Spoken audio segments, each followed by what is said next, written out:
Alléluia. Bonjour à tous. J'ai pas eu un seul bonjour. Ah, ça c'est mieux. Vous êtes tous là? Nous sommes bien au chaud ici. La chaleur de la communion fraternelle des frères et des sœurs de la famille du Seigneur. Vous avez intérêt à vous habituer les uns avec les autres parce qu'on va passer l'éternité ensemble. Vous êtes prêts? Hein? On a quelques années encore pour s'accommoder un petit peu parce qu'on va passer beaucoup de temps ensemble. J'espère en tout cas que tout le monde sera là. On a besoin de terminer cette course. Donc mes frères et sœurs, c'est une joie d'être ensemble et on veut accueillir ce matin Mickey Audrey.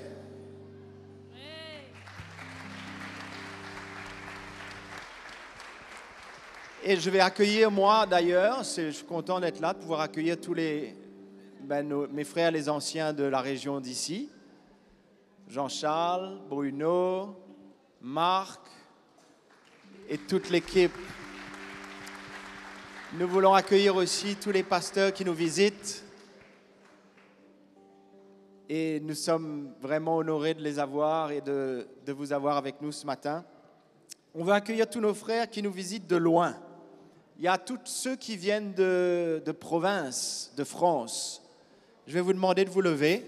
Vous qui avez pris la voiture, le train pour venir de loin. Est-ce que vous pouvez vous lever et on peut vraiment vous accueillir? Alléluia.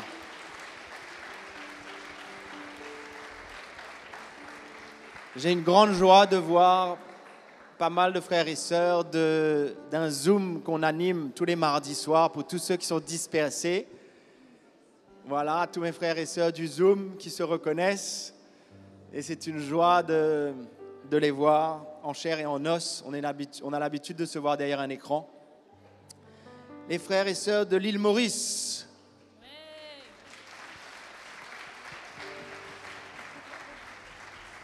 Merci de m'accueillir. L'île de la Réunion. On se lève? L'île de la Réunion. Ah oui.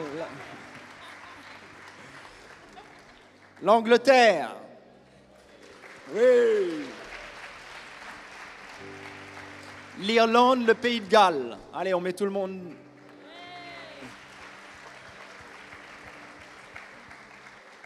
L'Allemagne, la Belgique, la Hollande. Le Luxembourg, l'Espagne, Espagna, l'île de Chypre, Cyprus, anyone, even one, etc. Et puis bien sûr, on veut vous accueillir si vous êtes là pour la première fois. Peut-être si vous voulez bien vous lever, si vous êtes là pour la première fois au milieu de cette assemblée. Voilà, on vous accueille de tout notre cœur. Monsieur, madame, c'est une joie de vous avoir. Et bien sûr, tous les frères et sœurs qui nous suivent en direct, on va les applaudir et on les accueille de tout notre cœur. Alléluia. C'est une joie d'être ensemble, de célébrer Jésus, tout ce qu'il fait dans notre vie, tout ce qu'il a déjà fait et tout ce qu'il va faire encore. Parce que nous savons que Dieu nous tient dans sa main et qu'il prend soin de nous. Et que même si nous passons par quelques moments difficiles, des moments d'épreuve, des moments où ça brise un petit peu, où ça casse par-ci par-là, mais nous savons que Dieu est à l'œuvre, que Dieu nous tient dans ses mains et qu'il prend soin de chacun d'entre nous. Nous avons déjà vu sa fidélité, n'est-ce pas? Et nous allons continuer à voir la fidélité du Seigneur. Nous voulons être là où le Seigneur veut que nous soyons. Amen. Et nous sommes dans un bon endroit, non pas parce que nous sommes dans une salle, mais parce que nous sommes ensemble. La présence de Jésus est là, au milieu de nous. Et nous voulons encore une fois le célébrer et l'adorer. Et je vous invite à vous lever avec moi pour l'adorer de tout notre cœur. C'est bon les frères et sœurs? On va le louer. Lui donner toute la gloire qu'il mérite. Il est digne de recevoir toute la louange et la gloire. Il est le Seigneur, il est notre Sauveur. Il nous a sauvés, délivrés de notre péché. Il nous a donné une raison de vivre, n'est-ce pas? Nous avions d'autres raisons de vivre. Nous courions après d'autres choses, une autre course. Mais Jésus nous a mis ensemble sur un seul chemin. Un chemin resserré. La porte est étroite, mais elle mène à la vie, n'est-ce pas? Et on le ressent de plus en plus, cette vie du Seigneur, cette grâce qui est disponible pour chacun d'entre nous. Et pour cela, nous voulons l'adorer, le louer de tout notre cœur. Jésus, quelle grâce d'être ensemble, rassemblés comme ton peuple. Nous qui étions tellement séparés les uns des autres. Tout nous séparait. Mais tu as fait de nous un peuple par le miracle que tu as fait dans nos cœurs, en nous sauvant, nous délivrant de nos péchés. En nous donnant ta vie. En donnant ta vie à la croix. Tu nous as sauvés, tu nous as délivrés. Et ce matin, nous nous réjouissons dans ta présence. Nous nous réjouissons et nous te célébrons. Allons élever nos voix vers lui. Allons l'adorer de tout notre cœur. Allons célébrer ce Jésus qui nous a retirés de la boue du péché, qui a fait tellement pour nous et qui a encore tellement pour nous déjà ce matin. Seigneur, merci pour ce moment où tu vas agir et tu vas nous parler encore. Tu vas agir dans nos cœurs, tu vas faire des grandes choses, tu vas parler à chacun d'entre nous et nous ouvrons nos cœurs à toi, Jésus, notre Sauveur, notre Seigneur. Célébrons Jésus. Alléluia.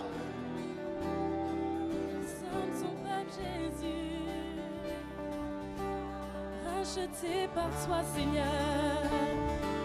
Chantons from every nation, from every nation, from every nation. From every tongue, from every tongue. Once we were strangers, today we are one, today we are one. Once without a people, once without a people, once without a home, once without a home. We've been chosen by grace to carry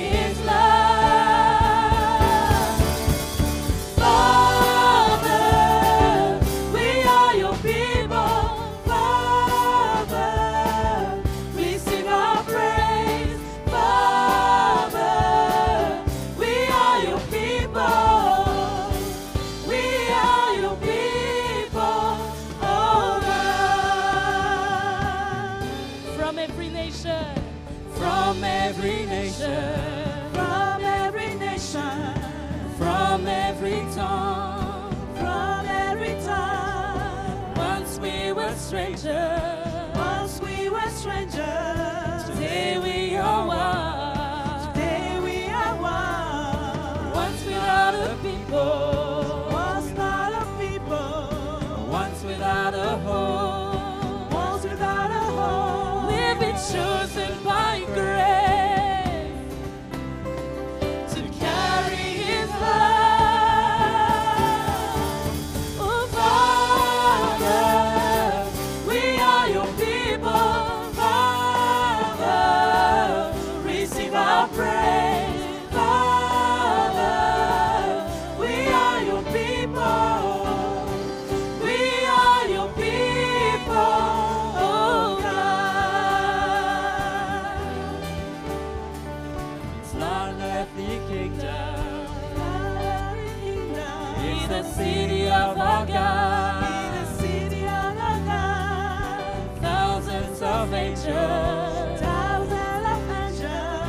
Joyful assembly, saved to be holy, belonging to God, to declare praises to the one and only true.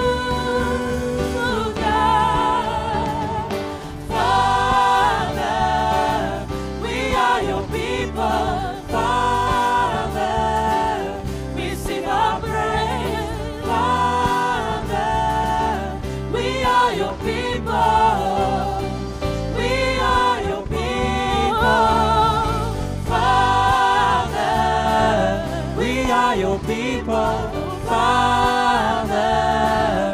Receive our praise, Father. Receive our praise. We are your people. We are your people. Oh God. Oh God. We are your people. Oh God. Hallelujah. Give you all praise. Bless you, Lord. Oui, Seigneur.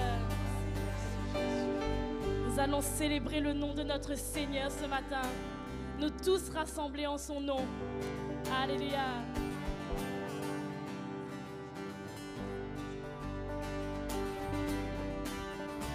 Chantons, car Dieu est là. Poussons des cris de joie. Dressons-lui un trône de reconnaissance, un palais de louange. Oh, chantons, Chantons le roi des rois.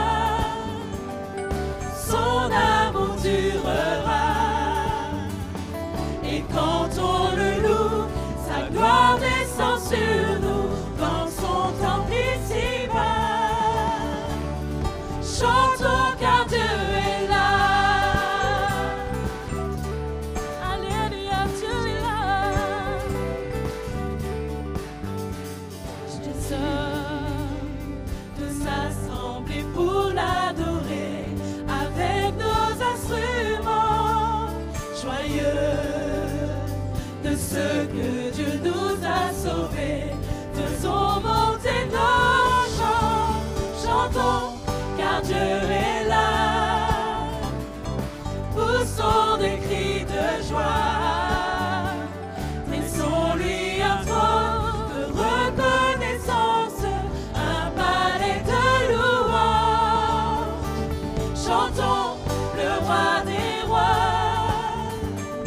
Son amour durera. Et quand on le loue, sa gloire descend sur nous dans son temple ici-bas. Chantons car Dieu est là. Alléluia. Tu es là, Seigneur. Jésus demeure au milieu de son peuple quand il vient le louer. Jésus demeure au milieu de son peuple quand il vient l'adorer.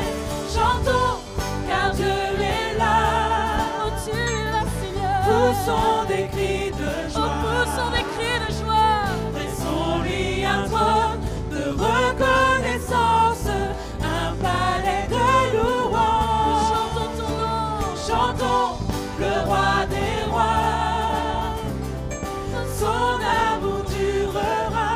Et quand on le loue, Et quand on le loue, sa gloire descend sur nous dans son temple ici-bas. Chantons car Dieu est là.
pas un Dieu façonné à la main de l'homme. Tu n'es pas un Dieu qui dépend des choses de cette terre. Et tu n'as besoin de personne. Tu nous as tout donné. Tu es Dieu et tu règnes à jamais.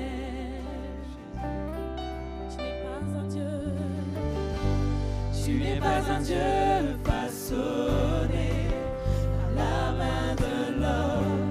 Tu n'es pas un Dieu qui dépend des choses de cette terre.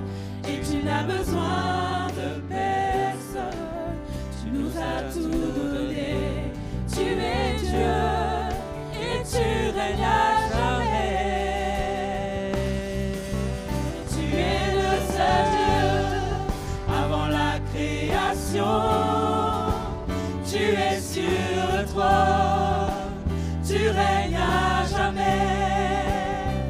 Dès maintenant et pour l'éternité, tu es sur le trône, tu règnes à jamais. Seigneur, you are not a God created by human hands. You are not a God dependent on any mortal man. You are not a God in need of anything we can give. You're blessed, that's just the way it is. For you are God alone from before time began. You are on your throne. You are God alone. And right now, in the good times and bad, you are on your throne. You are God alone. For you are God alone. From before time began, you are on your throne. You are on your throne. You are God alone. You are God alone. And right now, in the good times and bad, you are on your throne. You are God alone. You're unshakable. You're unshakable. You're unstoppable. That's who you are. You're unchangeable. You're unshakable. You're unstoppable. That's who you are. You're unchangeable. You're unchangeable. You're unshakable. You're unstoppable. That's who you are. You're unchangeable. You're unshakable. You're unstoppable. That's who you are. You are God alone. From before time began, you are on your throne. You are God alone. And right now, in the good times and bad, you are on your throne. You are God alone. And right now, in the good times and bad, you are on your throne. You are God alone. You are God. Praise you, Jesus. Praise you,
d'être loué.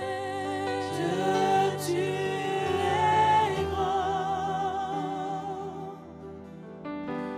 Dieu, tu es grand. Dieu, tu es grand. Jésus, tu es grand. Dieu, tu es grand. Grand est ton nom. Dieu, tu es grand. Puissant est ton nom. Dieu, tu es grand. Dieu, tu es grand. Dieu, tu es grand. Dieu, tu es grand. Élevons son nom. Dieu, tu es grand. Chantons-le. Dieu, tu es grand. Dieu, tu es grand. Dieu, tu es grand. Dieu, tu es grand. Grand et élevé. Dieu, tu es grand. Digne d'être loué. Dieu, tu es grand. Dieu, tu es grand. Dieu, tu es grand. Dieu, tu es grand. Bien tu es grand, Jésus. Dieu, tu es grand. Bien tu es grand, Seigneur. Dieu, tu es grand. Dieu, tu es grand. Jésus. Notre Dieu est grand, louez-le notre. Dieu est grand, et tous verront combien, combien.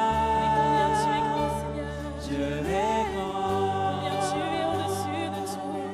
Notre Dieu est grand. notre Dieu est grand, louez-le notre.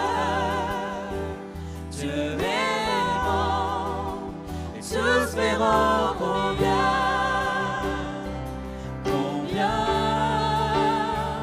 Dieu est grand. How great is our God. How great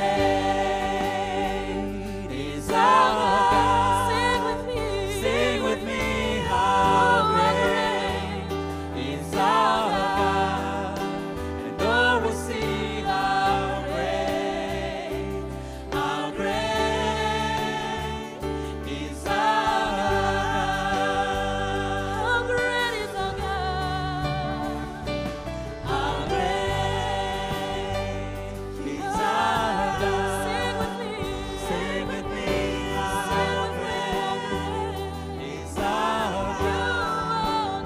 Oh, we'll see how great is our God. You're the name above all names, You're the name above all names, You are worthy. worthy of our praise. Worthy of our praise. And my heart will sing, how great is our God. You're the name above all names. You're the name above all names, You are worthy to be praised. worthy of our You praise. are worthy. And my heart will sing, how great is our God. How great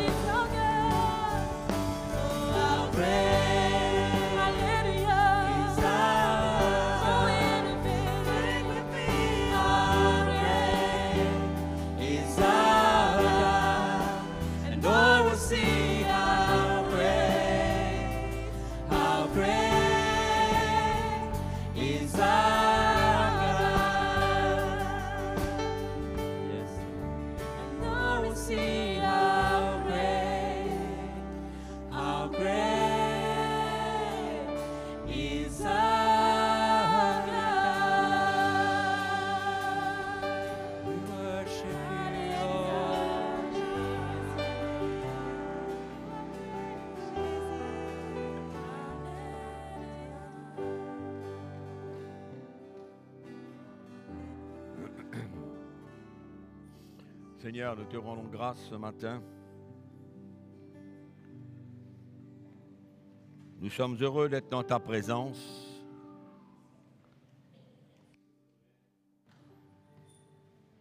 Ta grandeur est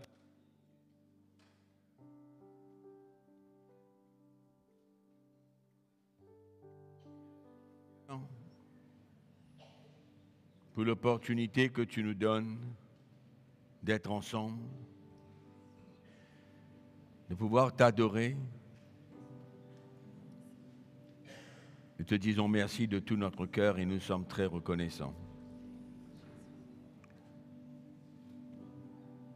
Nous voulons te donner toute la gloire ce matin, en élevant ton nom si merveilleux. Merci pour chacun d'entre nous. Nous prions que ta parole puisse pénétrer nos cœurs, afin qu'elle nous fasse du bien, que nous soyons éclairés et que nous comprenions ton plan et ta volonté pour nos vies. Nous te disons merci.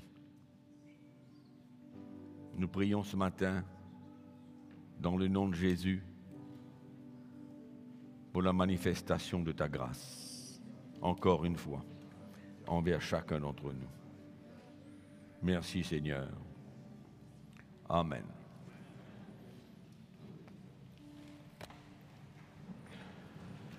Gloire à Dieu. Merci. Merci, merci.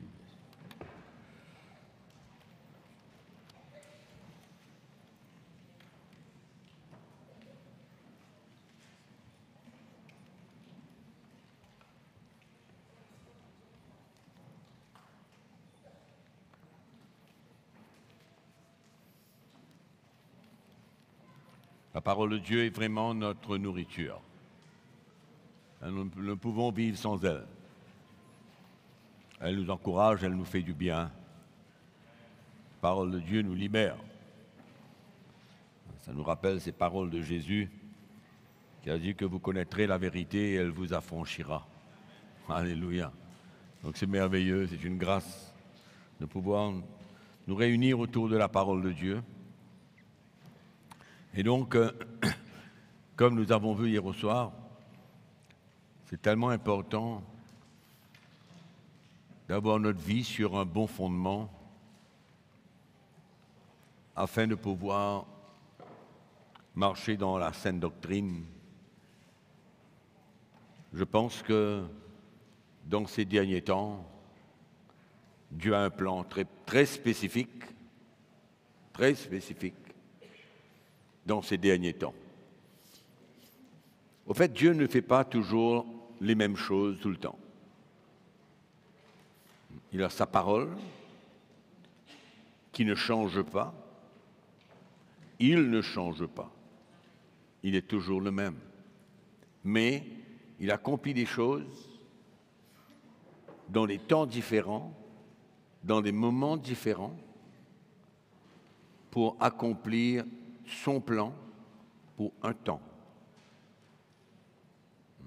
C'est pourquoi nous ne pouvons pas limiter Dieu et nous ne pouvons certainement pas essayer de reproduire quoi que ce soit du passé. Et ça, c'est un peu l'erreur de l'Église. On essaye de reproduire des choses que Dieu a faites dans un temps et pour un but, pour accomplir sa volonté. Et non seulement nous perdons du temps, mais finalement nous sommes découragés parce que ce que nous voulons n'arrive pas. Pourtant, ce que nous voulons peuvent être des choses qui sont inscrites dans la parole de Dieu. Mais Dieu est capable de faire des choses à sa manière, quand il veut, comment il veut, et pour un temps. Et nous pouvons avoir des exemples comme cela, même dans l'Ancien Testament. Dieu faisait des choses particulières pour un temps. Il avait un plan pour accomplir certaines choses. Et il nous faut bien comprendre cela. Et on peut décrire cela ce matin comme une dispensation. Une dispensation, c'est quand Dieu fait quelque chose dans un temps précis, pour un but précis, pour accomplir sa volonté. Et ça peut être un temps court, ça peut être un temps long, c'est dépendant de ce qu'il veut faire, comme il veut faire, afin de construire son Église. En fait, le plan de Dieu, c'est de construire un peuple. Et nous avons vu dans le passé comment Dieu a fait des choses pour un temps, et puis ces choses-là se sont éteintes, si on peut dire, et puis Dieu s'est engagé à faire d'autres choses. Et c'est merveilleux de vivre dans un temps où on comprend qu'est-ce que Dieu veut faire, quelle est sa volonté dans ce moment maintenant que nous vivons. C'est bien de comprendre les dispensations qui ont eu lieu, mais c'est important de savoir qu'est-ce que Dieu veut faire maintenant. Dans quoi est-il engagé? Et il veut utiliser des hommes, des femmes, tous ceux qui ont cette foi et qui comprennent son plan et qui travaillent avec lui pour accomplir quelque chose de très précis. Et c'est pourquoi nous ne pouvons pas essayer de reproduire quoi que ce soit. C'est dangereux, parce qu'on finit par être découragé, confus. Pourquoi Dieu, pourquoi ta parole dit cela et ça ne s'accomplit pas? Pourquoi sa parole dit cela? Et puis j'essaye de mettre cette parole en action et finalement je n'arrive pas à voir ce que la parole de Dieu dit. Mais la parole de Dieu ne change pas. C'est Dieu qui fait ce qu'il veut, quand il veut, à la manière qu'il veut. Et on ne peut pas essayer de comprendre ces choses-là. On ne peut pas les comprendre. Parce que Dieu est au-dessus de tout. C'est lui qui contrôle tout, c'est lui qui est en autorité. Et nous avons besoin de marcher avec lui, nous avons besoin de travailler avec lui et de comprendre qu'il y a un temps précis pour faire certaines choses. Et moi, je crois que nous vivons dans un temps où Dieu veut accomplir certaines choses particulières dans l'Église, maintenant, et c'est à nous de travailler avec lui dans la direction que lui, il veut prendre. Mais ça n'empêche pas que la parole de Dieu ne change pas.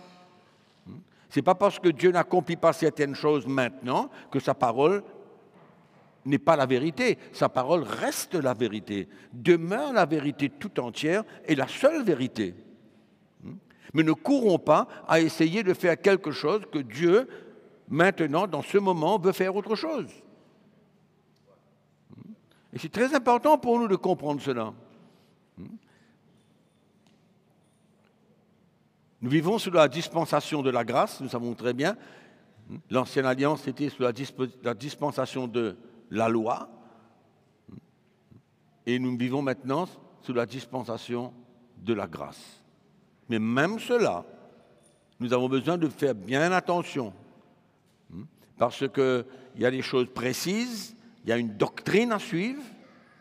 Il y a une doctrine à suivre. Et moi, je crois que dans ces derniers temps, le Seigneur veut rétablir beaucoup de choses. Beaucoup de choses que nous avons, allons dire, essayé d'accomplir. Des choses que l'Église, allons dire, a pris un chemin que le Seigneur veut rétablir, restaurer, ramener, mettre de l'ordre au sein de l'Église.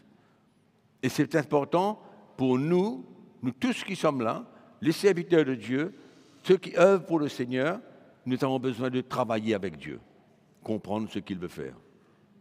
Amen. Nous avons besoin de comprendre ce qu'il veut faire. Et moi, je veux vous encourager à comprendre que Dieu, dans ces derniers temps, veut rétablir l'ordre, veut rétablir la saine doctrine dans l'Église.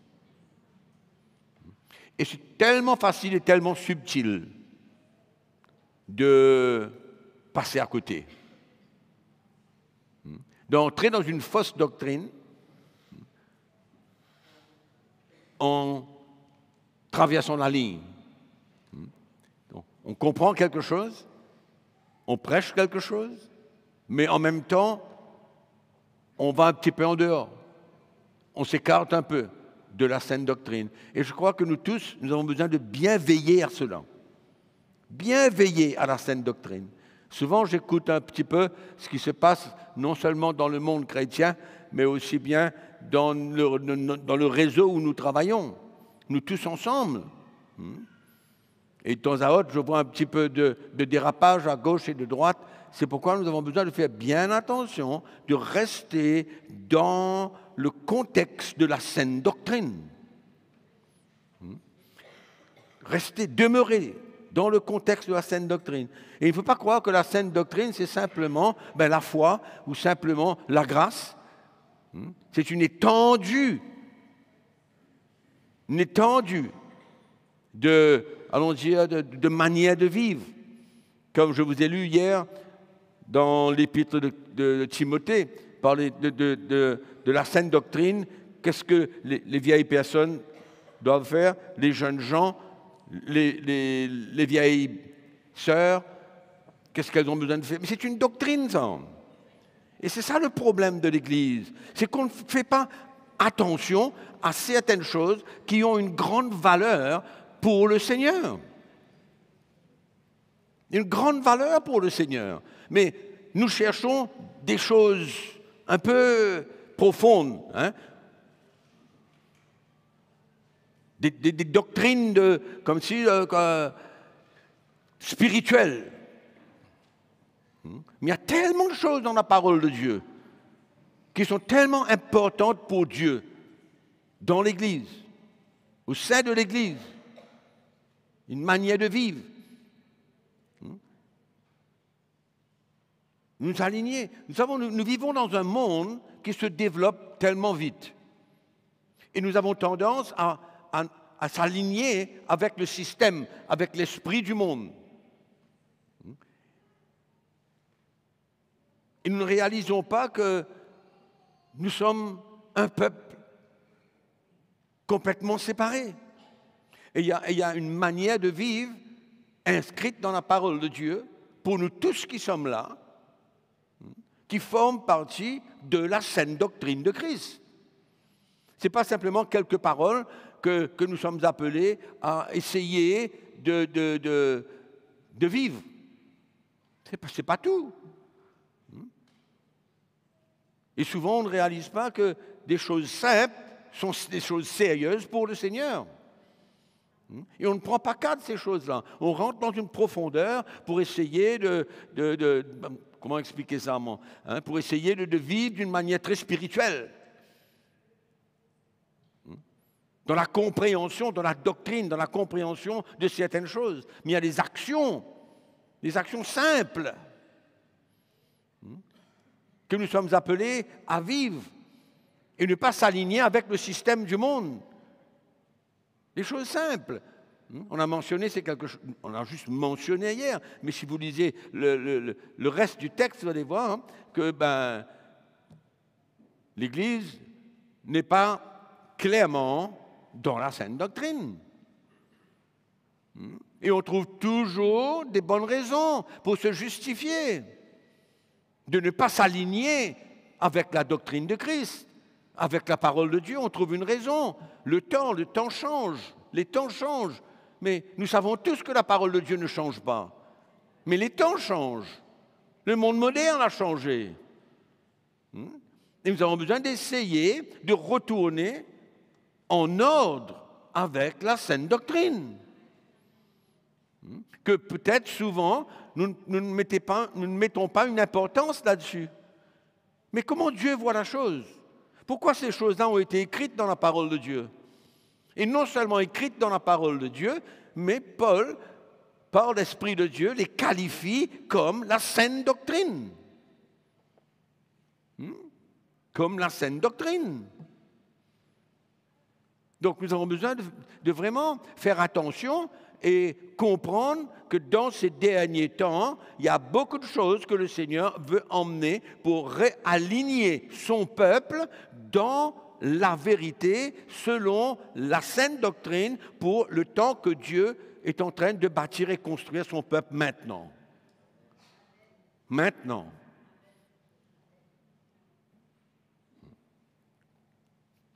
Dieu a fait des choses extraordinaires. Quand je vais un petit peu en arrière et je regarde ce que Dieu a fait dans les années 1970 et 1980, il y a beaucoup d'entre vous peut-être n'ont jamais vécu ces choses-là. Et vous voulez les vivre. Et vous faites tout pour essayer de les vivre.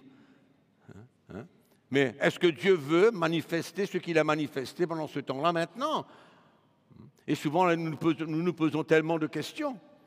Et c'est comme ça que l'Église, elle fabrique les choses. Elle devient une industrie. Elle veut fabriquer les choses que Dieu a accomplies pour un temps.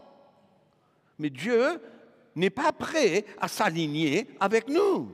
Nous avons besoin de nous aligner avec ce que Dieu veut faire. Et souvent, l'Église, elle déraille. Elle déraille.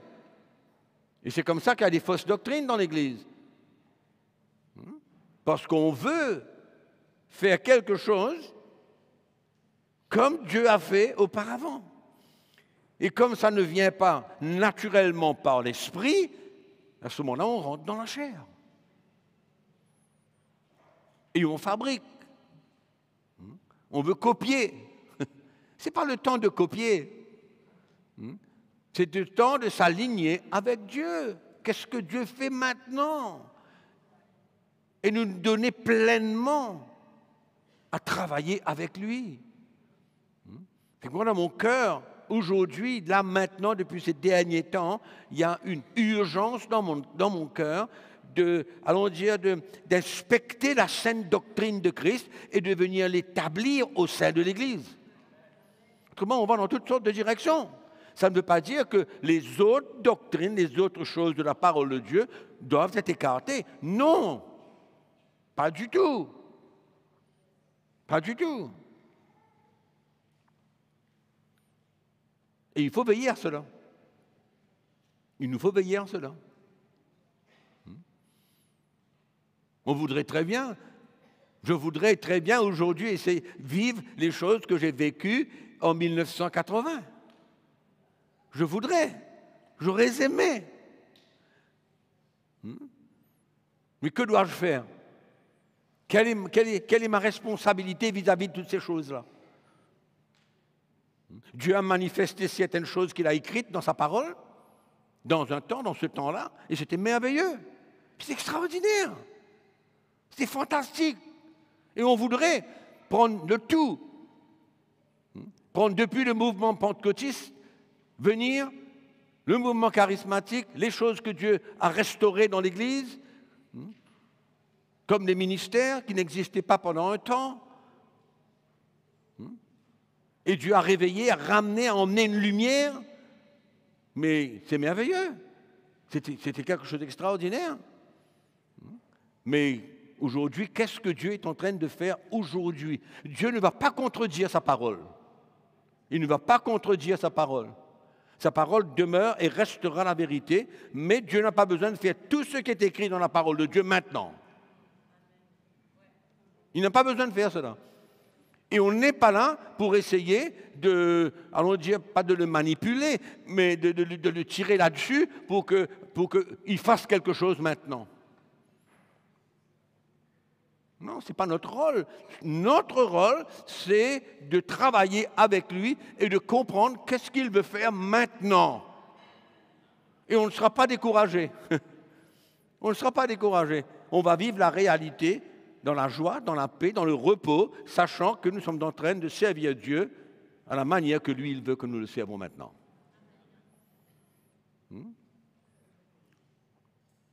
C'est clair?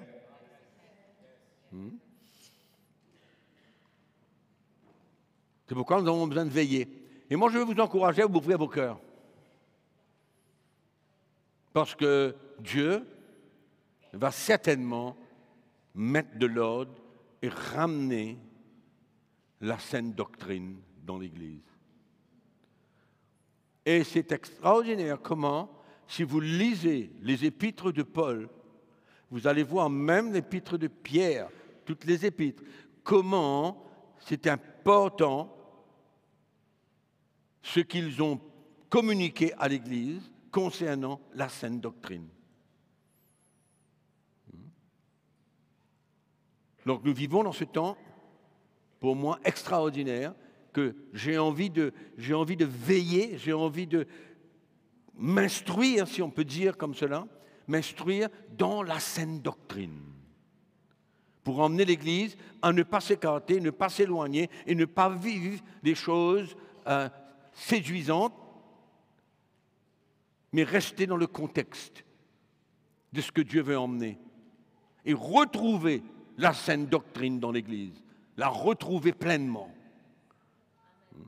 Et il ne faut pas croire que nous sommes arrivés. Il ne faut pas croire que nous tous qui sommes là, nous sommes en train de vivre clairement selon la saine doctrine. Non, nous ne sommes pas arrivés. Et nous voulons découvrir cela et mettre cela en avant.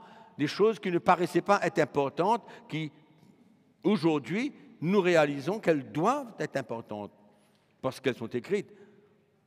Vous savez, quand vous essayez de chercher quelque chose, vous la trouverez dans la parole de Dieu. Si vous voulez arriver à faire quelque chose et, allons dire, être motivé pour faire quelque chose, vous trouverez quelque chose dans la parole de Dieu. Vous la trouverez là-dedans.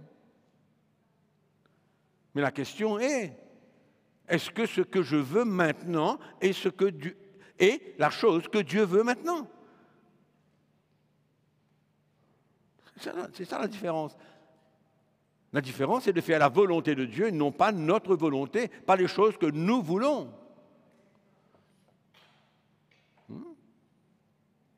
Et nous pouvons citer pas mal de choses que l'Église s'est emportée. Elle s'est emportée, elle a exagéré, elle est rentrée dans toutes sortes de doctrines perverses. Et nous connaissons la raison, nous avons parlé de ça hier au soir. C'est quand quelqu'un n'a pas sa vie sur un fondement solide, qu'est-ce qui se passe? Il ne veut pas faire la volonté de Dieu, mais il veut faire sa propre volonté à lui. Et quand quelqu'un veut faire sa propre volonté à lui, la chose qui va se manifester, c'est quoi? C'est les désirs charnels. C'est ses propres désirs, ses propres intérêts, ses propres ambitions. Amen. Et il ne faudrait pas entrer dans ce jeu. On ne peut pas entrer dans ce jeu. C'est pourquoi c'est important de connaître la parole de Dieu, accepter la vérité totale de la parole de Dieu et de réaliser que Dieu n'est pas prêt à faire ce que nous voulons. Il n'est pas obligé de faire ce que nous voulons. Mais nous sommes appelés à faire ce que lui, il veut maintenant. Et nous trouverons notre joie là-dedans. Sans oublier tout ce qui est écrit dans la parole de Dieu et que Dieu, quand même, si Dieu veut se concentrer à faire certaines choses aujourd'hui, ça ne veut pas dire qu'il va délaisser le reste et qu'il n'est pas capable de manifester sa gloire, sa puissance dans l'Église. Mais il y a des temps pour tout. Il y a un temps pour tout dans le cœur de Dieu. Pour toutes choses. Et Dieu le fait quand il veut, à la manière qu'il veut. Ça me rappelle un petit peu un moment de la déportation du peuple d'Israël, qui partit en captivité. Et le prophète Jérémie avait déjà prophétisé avant même que le peuple de Dieu devait rester pendant 70 ans en captivité à Babylone. Et quand les 70 ans ont été écoulés, finis, terminés, dernier jour, 70 ans, Dieu élève un roi Cyrus pour lui dire, Dieu m'a parlé pour me dire de construire une maison pour lui. Un temps très spécifique, 70 ans juste.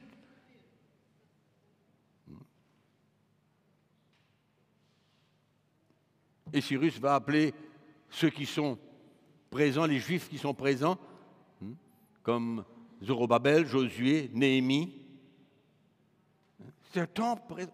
Et le peuple d'Israël ne pouvait pas retourner à Jérusalem entre-temps. C'était impossible. Il fallait que les 70 ans s'écoulent. Ça a été parlé par Dieu lui-même, au travers du prophète Jérémie. Et aussitôt que les 70 ans s'écoulent, terminé, maintenant, le peuple d'Israël rentre à Jérusalem, rentre en Juda pour reconstruire le temple. C'est fou comment Dieu est un Dieu d'ordre, est un Dieu de temps. Hein? C'est extraordinaire. Et quand nous voyons la construction de l'Église aujourd'hui, ben, moi personnellement, depuis 1980, dans les années 80, où j'ai été sauvé en 77, j'ai vu Dieu restaurer, j'ai vu Dieu ramener dans l'Église tellement de choses. Et on peut se demander, mais pourquoi il n'a pas fait ça avant? Pourquoi Dieu n'a pas éclairé, emmené certaines lumières auparavant? Pour quelle raison?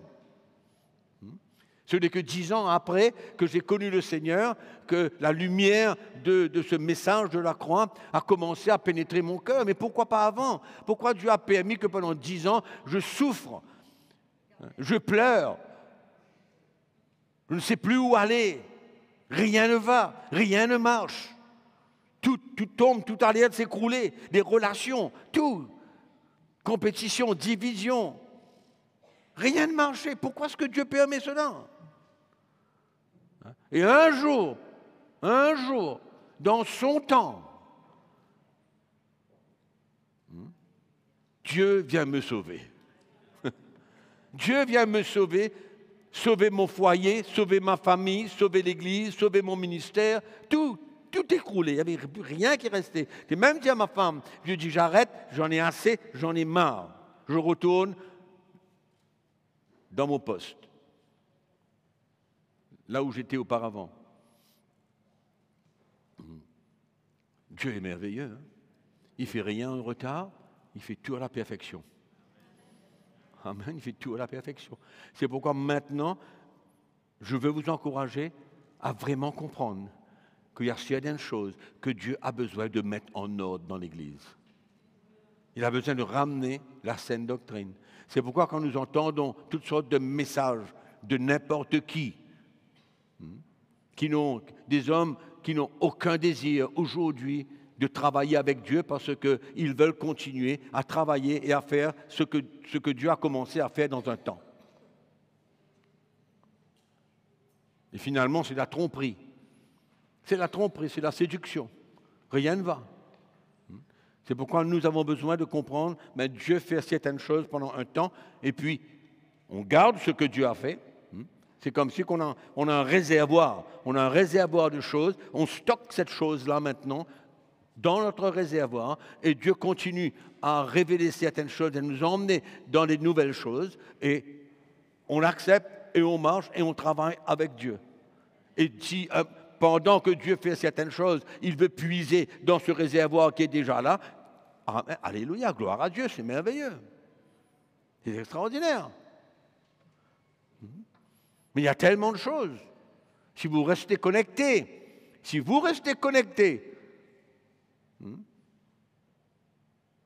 avec les messages que nous prêchons, vous allez voir qu'au fur et à mesure, nous parlons, ça fait quelque temps que je parle sur la saine doctrine, et ça fait quelque temps, je suis certain que je continuerai à parler sur la saine doctrine. Parce que mon désir, ce n'est que personne ne s'éloigne, mais que nous tous, nous réunissons autour de la saine doctrine de Christ. Et pour cela, il faut avoir un cœur ouvert, un cœur qui accepte, un cœur qui est prêt à recevoir et à changer.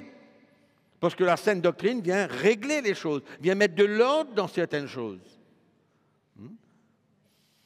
Et c'est là où on a besoin de se soumettre et continuer à prendre notre croix. Continuer à s'adapter, à s'aligner. Et il faut arrêter d'avoir nos propres raisonnements. Aujourd'hui, nous sommes dans 2024 et on ne peut pas faire ce que la parole de Dieu nous demande.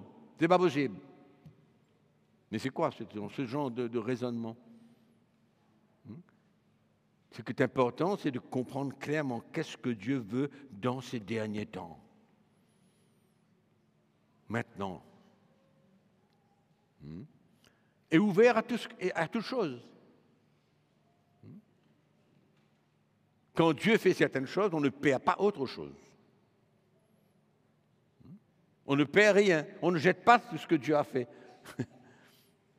Mais on vient ajouter quand Dieu vient nous révéler. N'est-ce pas, les frères et sœurs qui nous écoutent de loin, qui sont en ligne avec nous?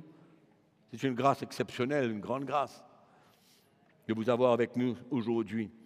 Donc, mes frères et sœurs, la sainte doctrine. Amen. Vous êtes prêts, la sainte doctrine? Hein? Il y a tellement de choses que nous avons besoin d'aligner avec le cœur du Seigneur, avec son cœur. Et nous voulons les découvrir dans la parole de Dieu. Amen. Et souvent, ce sont des choses trop simples pour prendre en considération. Trop simples. Mais nous ne le faisons pas. Nous ne le faisons pas. C'est pourquoi je veux vous encourager à lire la parole de Dieu et de noter partout où le Seigneur veut installer la sainte doctrine par les choses que nous croyons et les choses que nous faisons. C'est pourquoi la sainte doctrine n'est pas simplement une croyance que nous alignons avec Dieu et sa parole. C'est aussi bien une action. La sainte doctrine est aussi une action. Que souvent, nous sommes tellement trop spirituels que nous ne sommes pas prêts à agir et à mettre en ordre certaines choses selon la sainte doctrine, mais nous sommes disposés à croire. Nous sommes prêts à croire, nous sommes prêts à aligner notre foi à la sainte doctrine. Mais il y a une deuxième chose qu'il veut faire, c'est non seulement d'aligner et de croire, mais de mettre en action, faire des choses qui sont selon la sainte doctrine.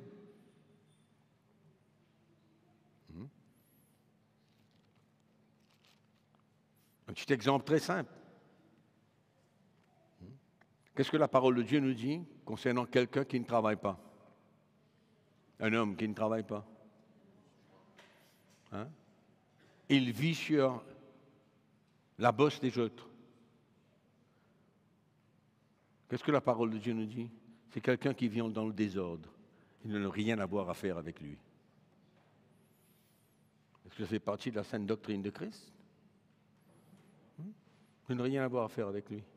Parce qu'il est paresseux et il ne veut pas travailler. Mais en même temps, la parole de Dieu nous dit de donner à ceux qui n'en ont pas. Mais lui, il n'a pas parce qu'il ne veut pas. Il n'a pas parce qu'il est paresseux. Ça fait partie de la sainte doctrine, il n'a rien à faire avec lui, c'est quelqu'un qui vit dans le désordre. Il y a tellement de choses que nous, l'Église, le peuple de Dieu, nous avons besoin de nous aligner. Hein? Et souvent, ce n'est pas facile de prendre certaines décisions. Ce n'est pas facile de prendre certaines décisions.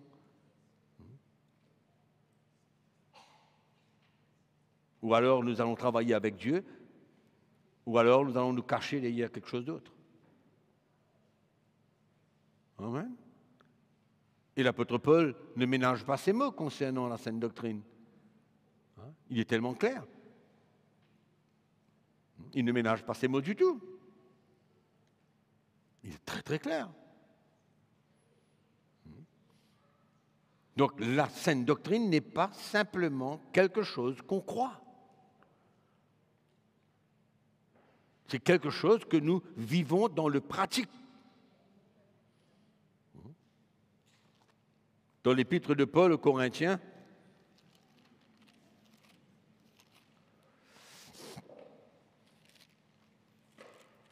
et je vous ai mentionné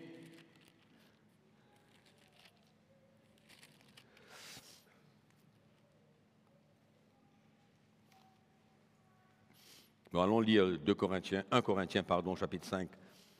Je vous ai mentionné hier comment Paul, dans sa première épître, il n'a fait que mettre de l'ordre. Et il a mis de l'ordre. Il a emmené la doctrine. Il est venu régler la doctrine. Et même si vous lisez dans 1 Corinthiens chapitre 11, concernant la communion, il y a une doctrine là-dedans, une doctrine claire. Il y a une lumière là-dedans.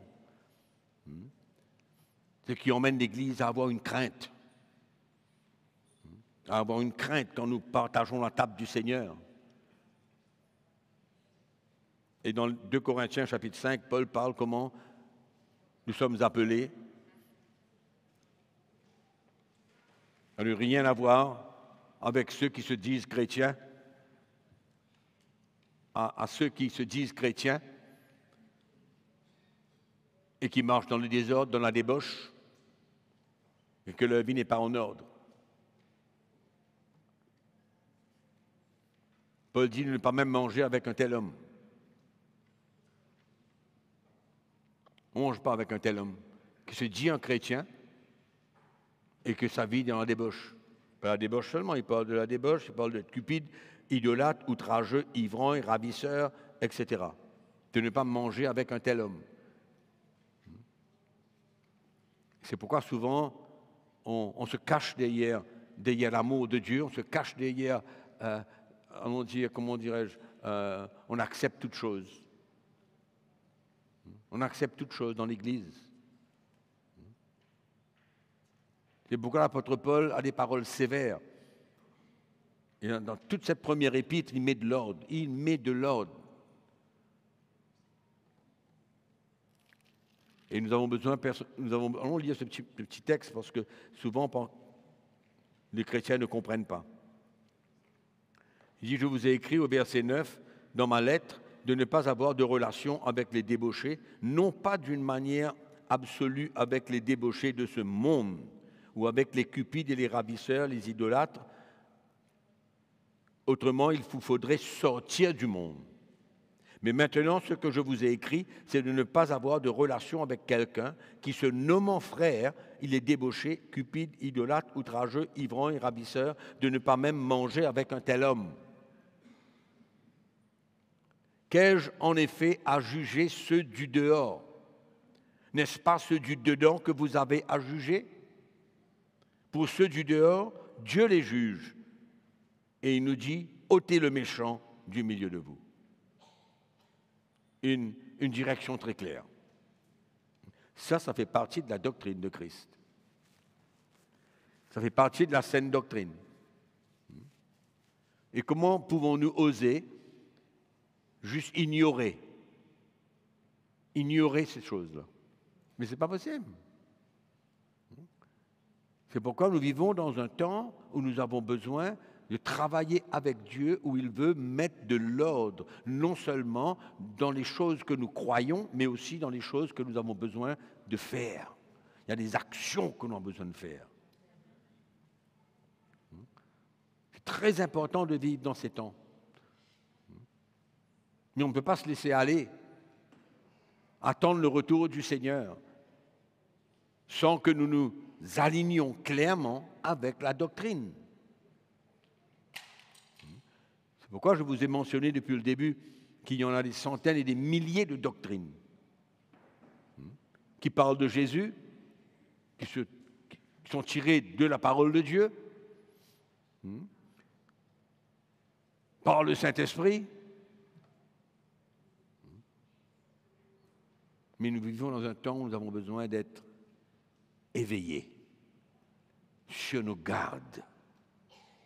Éveillés sur nos gardes. Aujourd'hui, il y a des grands hommes de Dieu. Allons dire plutôt des grands prédicateurs qui ont une suivi de milliers et de milliers, de dizaines de milliers de chrétiens qui les écoutent tous les jours, mais qui enseignent la fausse doctrine. La fausse doctrine.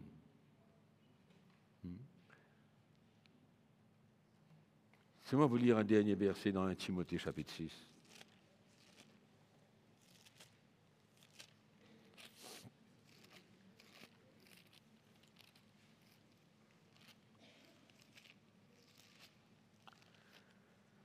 « 1 Timothée chapitre 6, verset 3.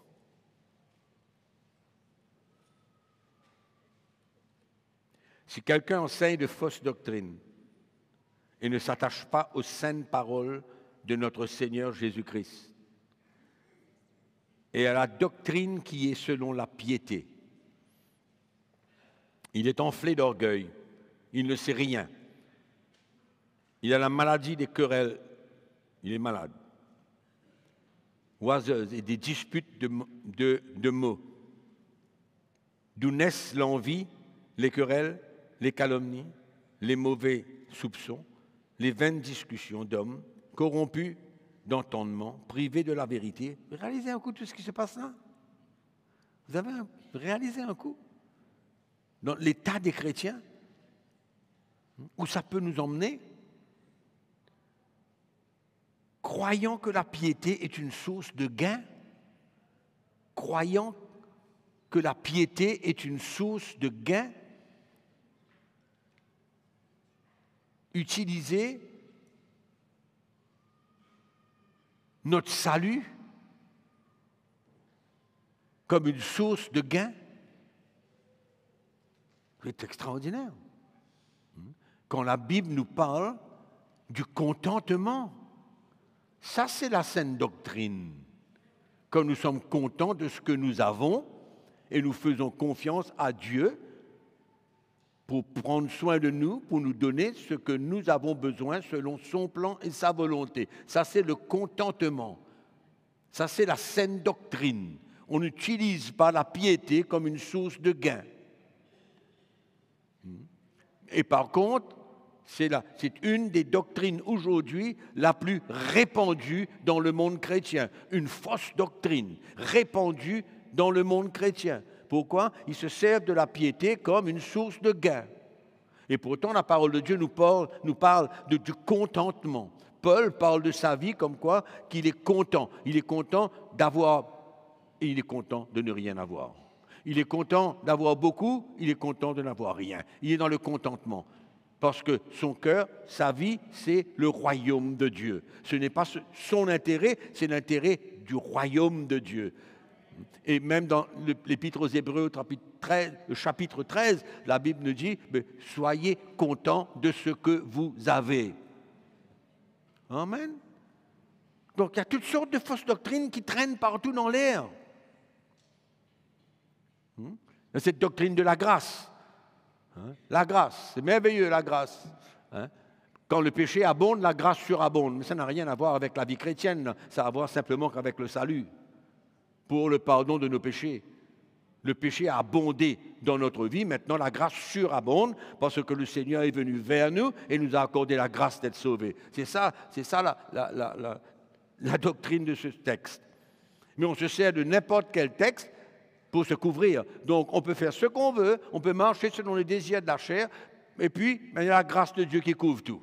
On n'a pas de problème. Et c'est répandu aujourd'hui dans le corps de Christ. Répandu. C'est une des doctrines la plus répandue de ce jour. On fait ce qu'on veut, on vit comme on veut. L'Église organise même des soirées avec l'alcool, tout ça c'est la grâce, maintenant la grâce. Peut-être que vous n'êtes pas au courant, mais toutes ces choses-là, ça flotte dans l'air comme ça. Et il y a de nombreux cas comme ça. Et pour terminer, peut-être qu'on peut mentionner cette doctrine de la foi, cette fameuse doctrine de la foi, où on se sert de la foi pour nos propres intérêts, pour avoir tout ce qu'on veut. On ignore ce que Dieu veut pour nous, mais notre foi va nous permettre d'avoir ce qu'on veut. Vous réalisez la subtilité là-dedans? Comment c'est subtil? Et on se sert de la foi pour tout ce qu'on veut, tout ce qu'on a besoin. Amen. Et c'est ça qu'il est en train de dire ici dans 1 Timothée chapitre 6. On se sert de la piété comme une source de gain. C'est-à-dire que notre salut est une source pour nous de gagner, d'avoir, de se multiplier, d'avoir tout ce qu'on veut, d'entasser.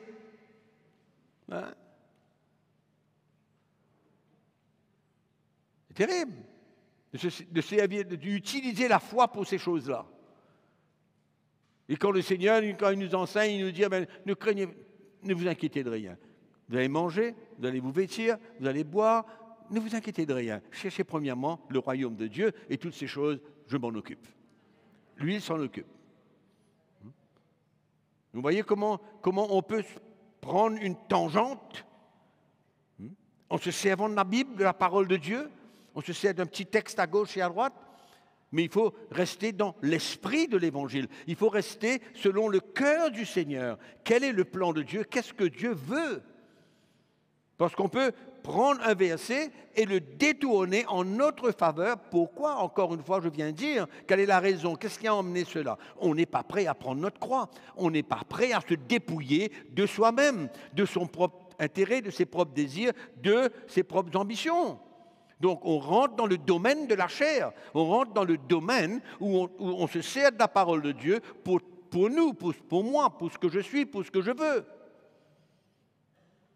Et c'est absolument contraire et dans la ligne opposée de ce que Dieu veut, complètement opposé. Complètement.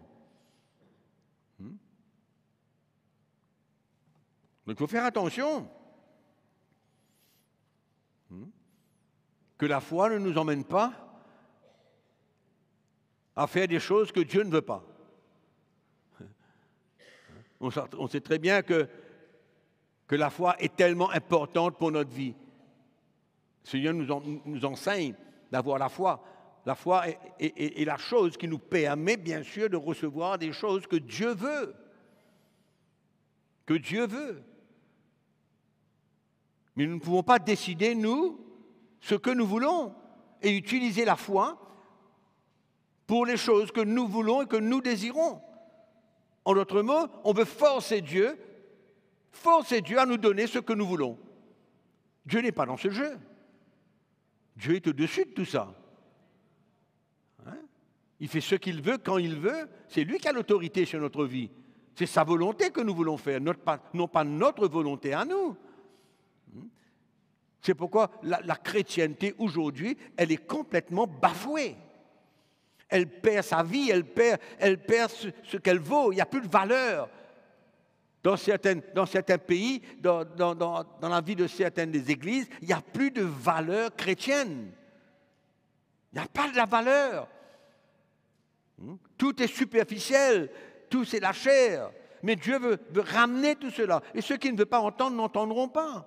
Mais ceux qui veulent entendre, entendront, et Dieu se serviront d'eux. Et Dieu veut chercher des hommes. Il est à la recherche des hommes, des femmes qui comprennent la doctrine, qui comprennent la saine doctrine, qui ne s'engagent pas dans une vie où ils cherchent exactement ce qu'ils veulent, ce qu'ils ont besoin, pour servir Dieu. Pour servir Dieu, c'est toujours pour servir Dieu.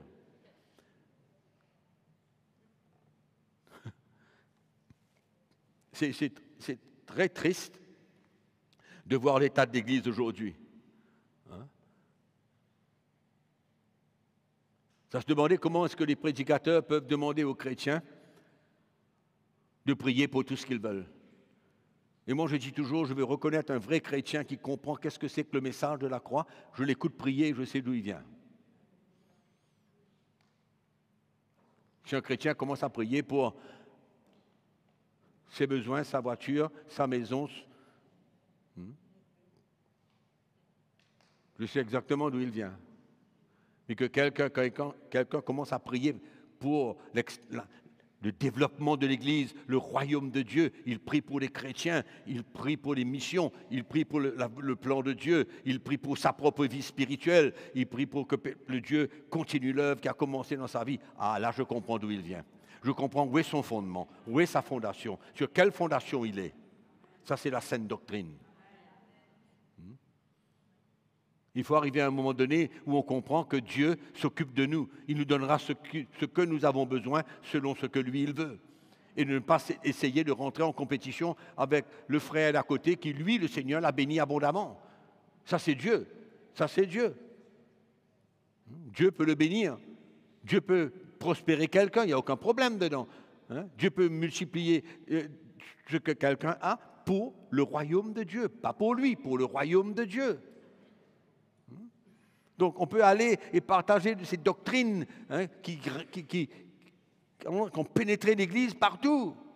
Et malheureusement, les chrétiens ont été influencés, manipulés, séduits. Et pour les retirer de là maintenant, il faut vraiment un miracle de Dieu. Il faut un vrai miracle de Dieu pour retirer ces hommes, ces femmes, ces chrétiens qui sont plongés dans la fausse doctrine. Ils se noient là-dedans. C'est pourquoi nous avons besoin de demeurer dans la saine doctrine. Amen.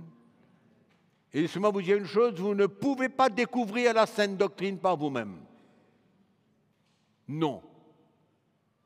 Vous avez besoin des ministères, vous avez besoin d'être à l'écoute, vous avez besoin d'être branché, vous avez besoin d'être connecté avec des ministères qui vont mettre de l'ordre, des ministères qui vont ramener le peuple de Dieu dans le vrai contexte de la saine doctrine.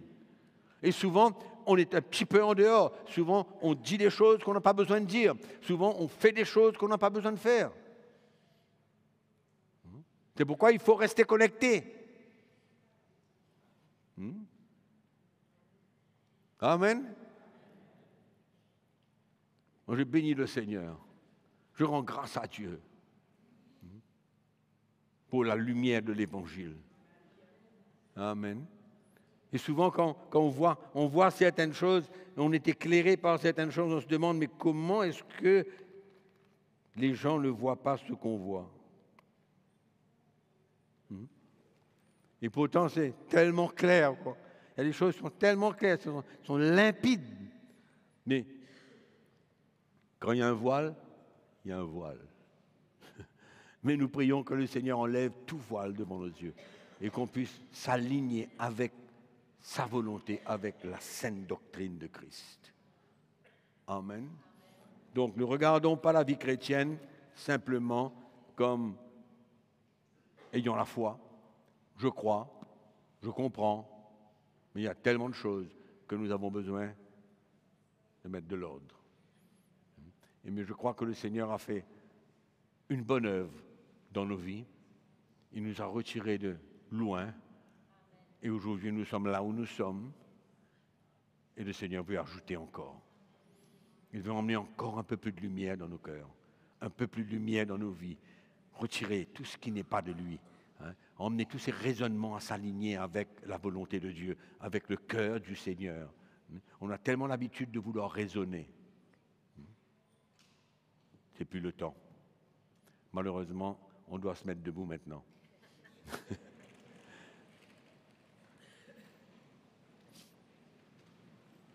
Alléluia. Nous rendons grâce à Dieu. Soyez prêts, mes frères et sœurs, et soyez connectés. Alléluia.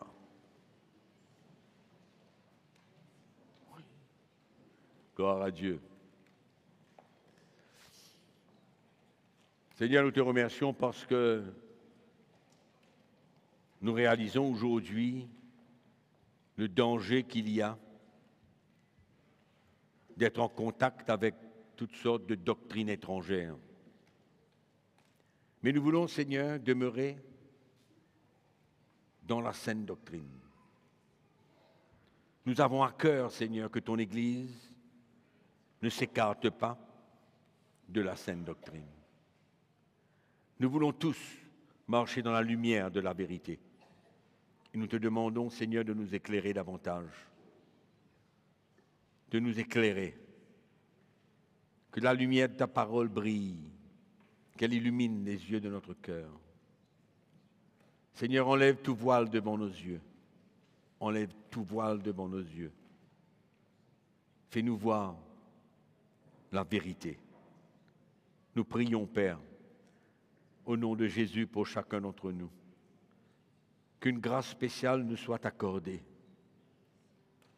pour retourner pleinement dans la volonté de notre Dieu. Nous voulons te prier, Seigneur, que ta grâce se manifeste, que ta grâce se manifeste dans nos vies. Nous voulons être à l'écoute de ton esprit dans ces derniers temps. Nous voulons être à l'écoute du Saint-Esprit,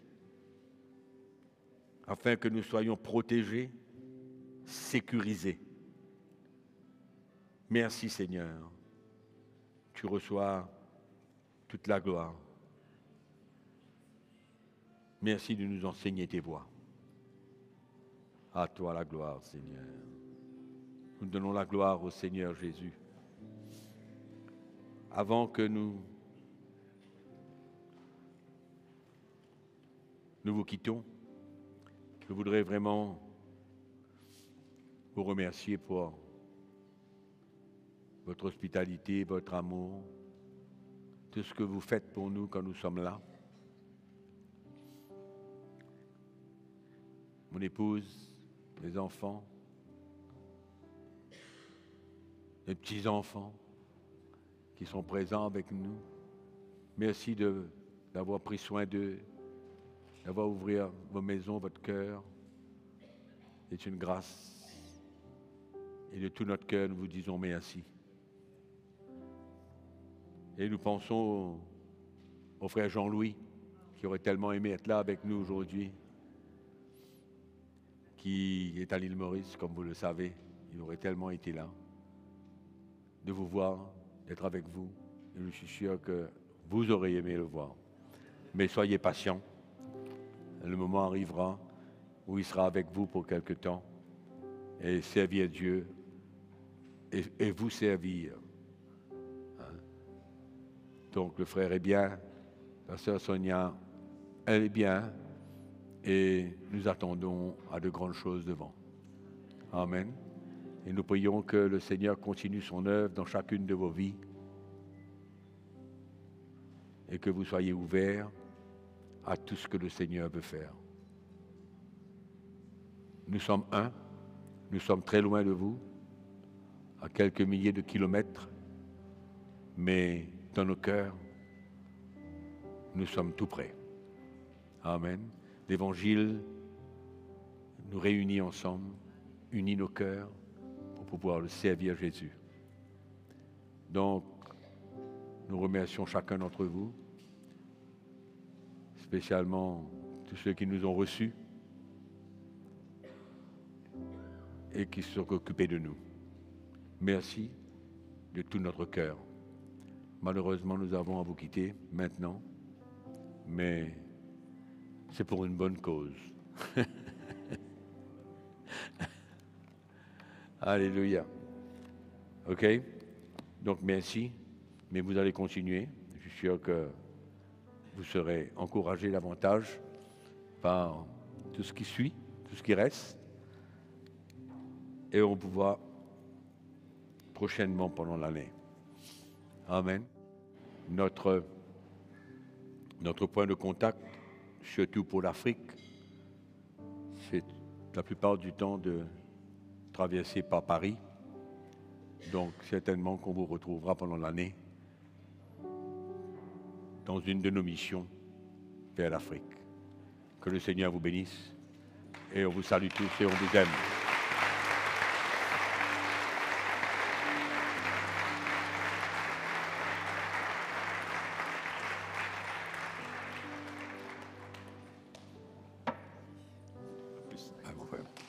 Au revoir à tous. On remercie le Seigneur pour sa parole ce matin qui est riche au milieu de nous. Et nous voulons le remercier, l'adorer et le louer, lui exprimer notre reconnaissance. Je crois qu'on a de quoi remercier le Seigneur ce matin, mes frères et sœurs. N'est-ce pas vrai? L'acclamer, le bénir.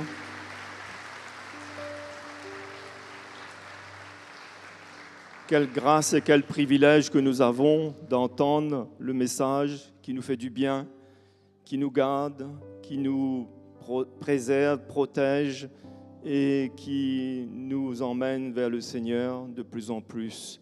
Ce matin, on veut le louer de tout notre cœur. Allons exprimer notre reconnaissance. Allons louer le Seigneur avec un chant. Ensuite, nous donnerons au Seigneur ce que nous avons mis à part pour lui ce matin. Et j'inviterai les frères à mettre les paniers là. et nous allons venir et nous allons donner au Seigneur ce que nous avons mis à part pour lui. Mais louons le Seigneur de tout notre cœur. Réjouissons-nous dans sa présence. Nous voici dans la maison du Père, plusieurs nations unies en lui. Gloire au Seigneur, gloire au Seigneur, gloire au Seigneur, gloire au Seigneur. Désormais aucun mur ne nous sépare, nous le servons unis par la foi. Gloire au Seigneur, gloire au Seigneur, gloire et louange, gloire et louange. Vous trouvez une telle miséricorde, le pardon pour la vie éternelle. Où pourrions-nous trouver cette grâce d'être appelés enfants de Dieu? Nous sommes son peuple, un sacerdoce royal, une nation choisie, un peuple acquis. Nous chantons louange, gloire à notre roi, notre Rédempteur, libérateur. We are God's people, early priesthood, belonging to God. We declare praises, praises to our King.